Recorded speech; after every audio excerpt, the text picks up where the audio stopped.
반갑습니다. 우리 인류가 진보하면서 우리는 행복한가라는 질문을 해봅니다. 하버드 대학 스티븐 핑거라는 교수의 발표에 의하면 인류는 진보했다고 합니다. 세계 가치 조사에서 응답자 86%가 행복하다고 합니다. 기대 수명도 높아졌고 민주주의는 확대되었고 전쟁은 줄었다는 이유입니다. 여러분께서는 어떻게 생각하십니까? 대한민국의 경제가 세계 10위라고 합니다. 하지만 자살률은 OECD 회원국 중에서 1위를 고수하고 있으니 한국은 풍요 속에 빈곤한 나라가 아니겠습니까? 화두라는 소설이 있는데요. 이 소설 역시 인류의 진보를 이야기하고 있습니다. 거대한 공룡으로 표현한다면 공룡의 머리는 21세기에 와 있어도 꼬리 쪽은 아직도 20세기의 분수령을 넘지 못하고 안간힘을 쓰고 있다는 현실입니다. 인류의 삶이 이전보다 더 나아졌다고 해도 내 삶이 얼마나 나아졌는지는 또 행복한 것인지는 다른 문제입니다. 한마디로 우리는 풍요롭지만 가난합니다. 마음이 가난합니다. 마음이 자주 아픕니다. 그래서 행복해져야 할 이유가 있습니다. 그러면 행복하기 위해서 무엇이 필요할까요? 저는 오늘날과 같은 물질이 풍요로운 시대에 정신적으로는 가난함을 벗어나기 위한 길로서 감사 발견과 마음 공부가 필요하다라는 말씀을 드립니다. 인간의 행복을 가름하는 척도 4가지가 있습니다. 첫째는 물질로 풍요하고 정신으로도 풍요한 것입니다. 누구나 원하는 것입니다. 둘째는 물질로 가난하며 정신으로도 가난한 것입니다. 누구나 원하지 않는 피폐된 삶입니다. 셋째는 물질로 풍요하고 정신으로 가난하여 고뇌하는 삶이 있습니다. 마지막으로 넷째는 물질로 가난하나 정신으로는 풍요로운 행복한 삶이 있습니다. 당연히 우리는 물질도 풍요롭고 정신적으로도 풍요로운 삶을 원할 것입니다. 그런데 2마리 토끼를 잡기가 그리 쉽습니까? 현실은 원하는 대로 다 이루어지지 않아서 괴로워합니다. 어떻게 하면 물질의 풍요를 이룰지는 안간 힘을 쓰면서도 어떻게 하면 정신적으로 행복한 삶을 이룰 수 있는가에 대한 고민은 적게 하는 것 같습니다. 오히려 물질의 풍요를 이루지 못한 집착과 더 큰 욕망으로 괴로움을 가중시키고 있는지도 모르겠습니다. 소태산 대종사님께서는 이러한 현상을 말씀하셨습니다. 물질의 세력이 날로 날로 융성하여 가니 사람의 정신은 점점 쇠약해져 가는 거다. 사람이 물질의 힘에 끌려 노예가 되어가는 형상이니 인간 세계의 괴로움이 한이 없도다 하신 것입니다. 그리고 인류 구원의 길을 과학 문명의 물질 개벽에 따라서 도덕 문명으로 정신 개벽의 길로 제시하셨습니다. 우리는 이제부터라도 과학 문명이 가져다주는 물질적 재화의 피해자는 되지 말아야 하지 않겠습니까? 결심이 필요합니다. 진정한 인간의 행복을 위해서 물질주의의 불길 앞에 정신개벽의 강력한 소방수가 되어서 내 머리에 불을 끄고 우리 집에 불을 끄고 우리 한국에 불을 끄고 세계 인류에 불을 꺼야 하지 않겠습니까? 저는 오늘 정신의 풍요로움을 찾아가자, 괴로움을 벗어나는 길을 찾아보자는 것으로서 감사 발견과 마음 공부 주제를 말씀드리고 싶습니다. 이것은 제 삶의 화두가 되어 있고 사회 행복을 이루기 위해서 꼭 필요하다고 생각하기 때문에 공동체와 함께 어젠다로 결정을 했습니다. 감사 발견과 마음 공부는 날아가는 새의 양 날개와도 같습니다. 새 시대, 새 종교, 새 불교인 원불교는 신앙과 수행의 균형과 조화를 이루고 있습니다.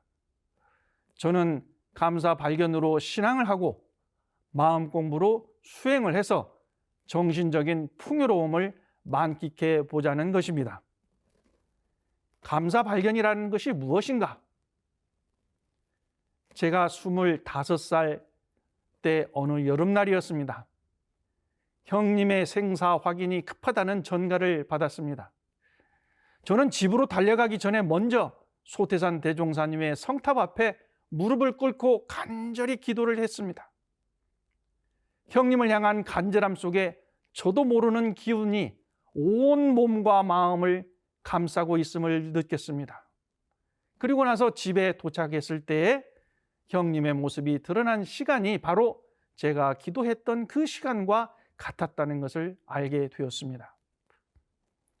저는 그 뒤 출가를 하여 이와 같은 체험을 나누고자 동기 도반에게 물었습니다. 교우님은 항상 신앙 체험을 하고 계세요? 그러자 그 교우는 내가 예상하지 못한 대답을 했습니다. 저는 날마다 신앙 체험을 하고 있어요. 저는 너무나 놀랐습니다. 일상의 신앙 체험이라니. 그것이 무엇인가? 어떻게 그것이 가능할 것인가? 의문에 걸려들고 말았습니다. 그 의문은 많은 세월이 흘러서 풀렸습니다. 신앙이란 일상에서 감사 생활을 하는 것이었습니다. 법신불께서는 감사를 통해서 신앙의 문 앞에 서게 하셨습니다.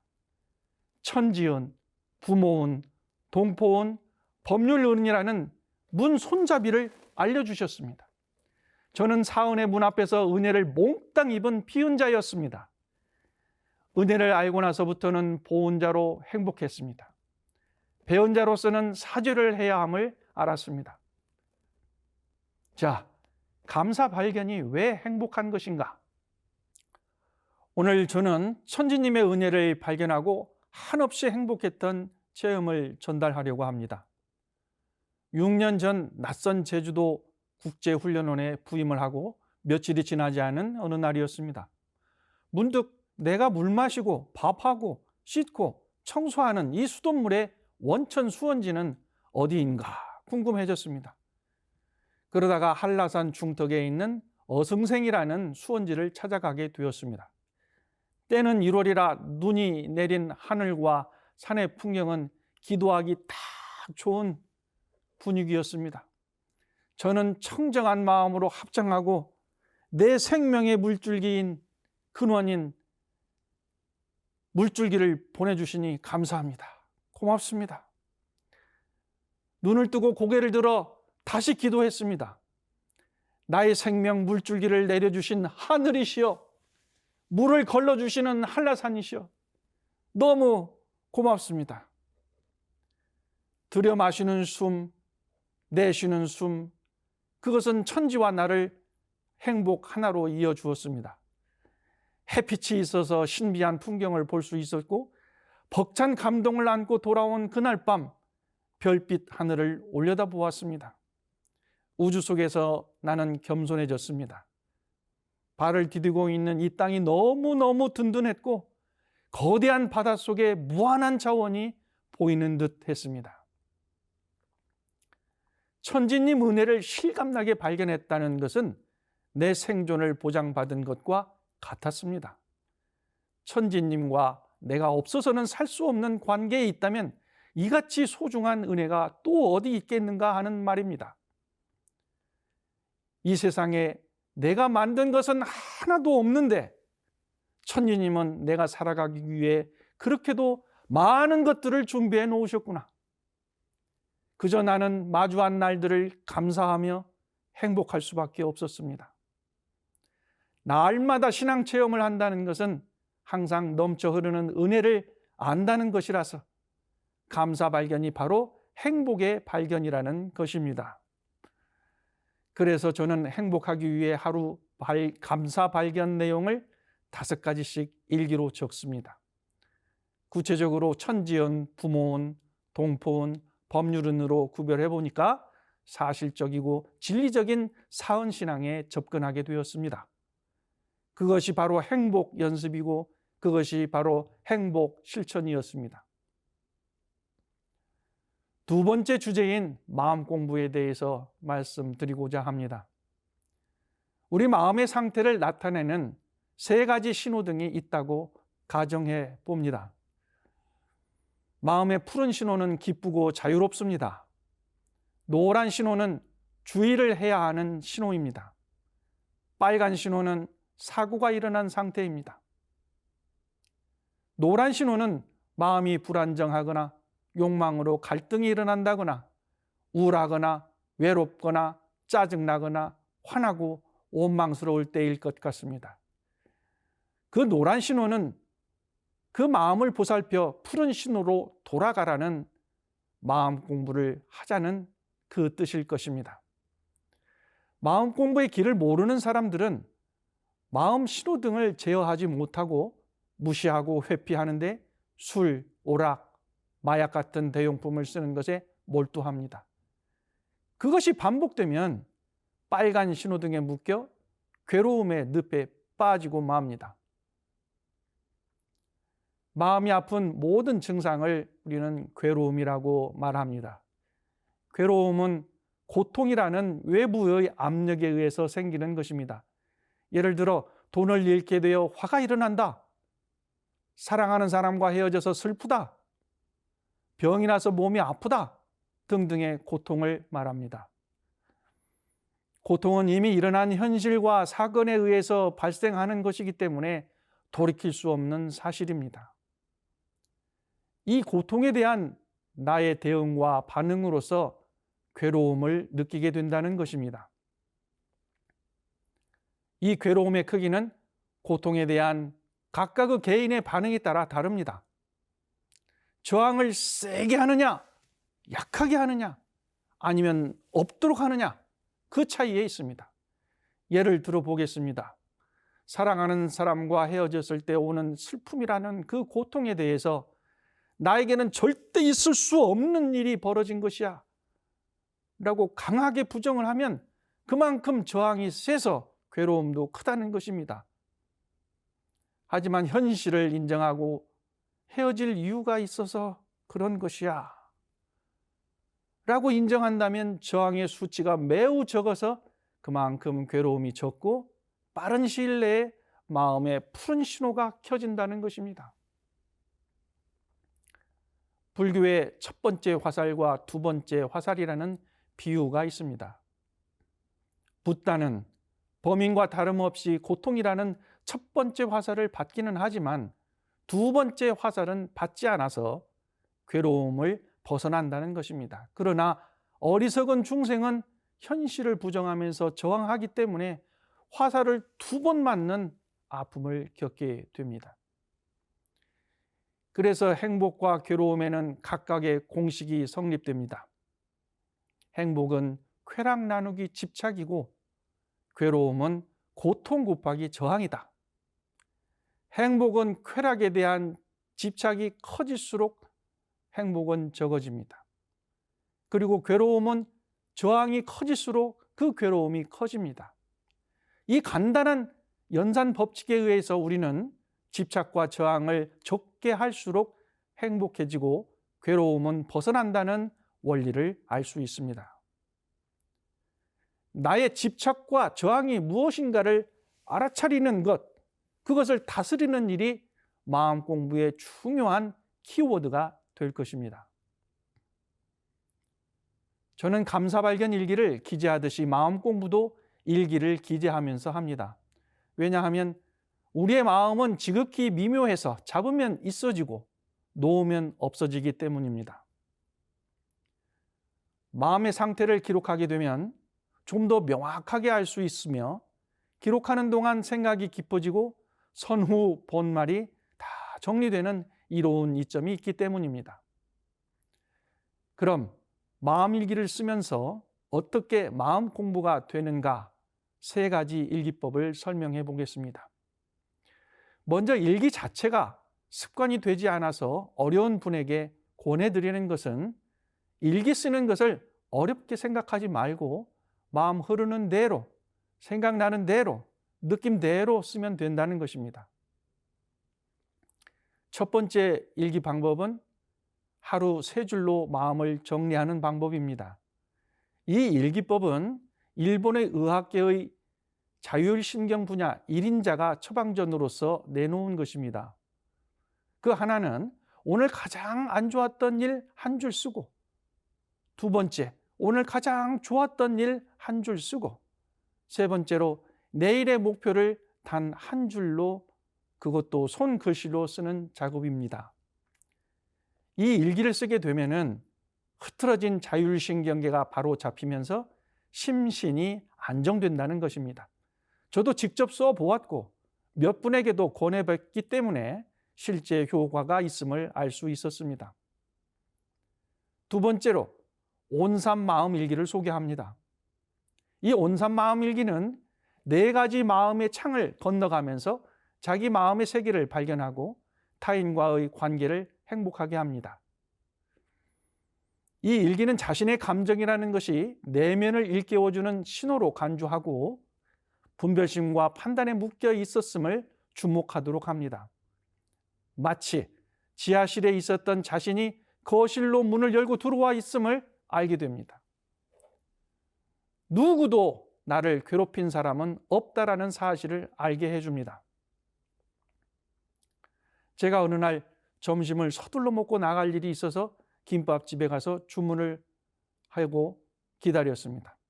그런데 30분 정도나 기다렸어야 먹을 수 있었습니다. 생각보다 늦게 나오는 것을 기다리고 있으려니 저의 마음은 어떻겠습니까? 빨리 먹고 나가야 하는데 당연히 저는 답답하고 초조해졌습니다. 이 집 종업원은 준비성이 없네. 손님이 주문하면 바로바로 나와야지 하는 생각이 들었습니다. 김밥집은 그래야 되는 거 아닙니까?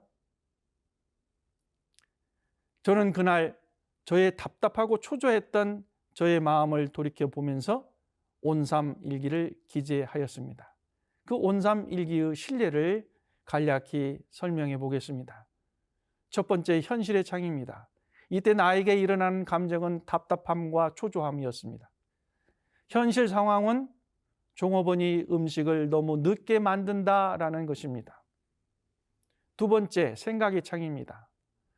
나는 종업원이 준비성이 없다라고 판단 분별합니다. 그리고 종업원이 음식을 너무 늦게 만들면 안 돼라고 현실을 거부합니다. 세 번째는 깨우침의 창입니다. 내가 답답한 감정을 느끼는 것은 종업원이 준비성이 없다라고 판단 분별하면서 일어난 현실을 거부하기 때문입니다. 여기에서 나의 성찰이 이루어집니다. 나도 준비성이 없구나. 준비성이 없는 이것을 내가 책임지고 뉘우친다입니다. 나의 답답한 감정은 오히려 내가 고맙게 감사하게 받아들인다. 지금 일어난 현실은 언제나 옳다. 내가 느끼고 깨어날 때까지 종업원은 준비성이 없는 사람으로 남아 있어야 합니다. 네 번째는 창조의 창입니다. 모든 가치는 내가 결정하며 나와 종업원은 최고의 경험을 하는 귀중한 존재입니다. 나와 종업원은 얼마든지 준비성이 있을 수도 있고 없을 수도 있기도 합니다. 그러한 나와 종업원의 온전한 모습을 느끼고 사랑합니다. 그렇게 흐뭇하게 바라다 보면은 나의 일어나는 감정은 흐뭇하고 행복합니다. 평화롭습니다. 저는 이 일기를 통해서 바로 내가 상당히 준비성이 없는 사람이라는 것을 알게 되었습니다. 왜 그러냐? 제가 만약에 준비성이 있었다면 그렇게 서둘러서 김밥집을 찾아갔겠습니까? 그렇지 않았을 것입니다. 그래서 저는 평상시 준비성이 있어야 돼 라고 하는 저의 분별 축차심이 가득했다는 것을 알았습니다. 그래서 그 눈으로 그 상황에서 종업원을 바라보니 종업원이 준비성이 없다라고 제가 판단, 분별한 것입니다. 사실은 그 종업원은 아무 문제가 없는 사람이었습니다. 저는 이 일기를 통해서 제가 판단, 분별하는 준비성이라는 것에 대해서 묶이지 않고 자유로운 마음을 가지게 되었습니다. 이 일기로 마음 공부를 하는데 두 가지 허들이 있는데, 첫 번째는 자기 감정의 원인이 상대가 아니라 바로 나 자신이라는 것을 인정하는 것입니다. 두 번째는 내가 상대를 판단, 분별하는 그 단어가 바로 나의 모습이라는 것을 깨닫는 것입니다. 이 두 가지 허들을 넘게 되는 것은 깊은 사색과 관찰과 회고에 있다고 생각합니다. 이 과정 자체가 마음 공부입니다. 이렇게 되면 나도 상대도 그 어떤 분별과 판단에 자유로울 수 있고 서로를 흐뭇하게 바라볼 수 있을 것입니다. 세 번째로 소개하는 마음일기는 마음 대조 공부입니다. 지금 경계를 따라 일어난 그 마음이 일어나기 이전에 자성이라는 마음과 대조하는 것입니다. 일상수행의 요법 1조, 2조, 3조. 심지는 원래 요란함이 없고 어리석음이 없고 그름이 없다는 것이기 때문에 경계를 따라서 일어나는 것을 인정하고 자성의 그 자리로 돌리자는 것입니다. 이 마음 공부, 이 마음 대조 공부는 멈춤과 생각과 실행하는 세 가지 단계가 있습니다. 첫째 멈춤 단계는 일어난 마음을 그대로 바라보고 인정하고 수용합니다. 두 번째 생각 단계에서는 옳고 그름과 이롭고 해로움에 대한 분석과 연구를 합니다.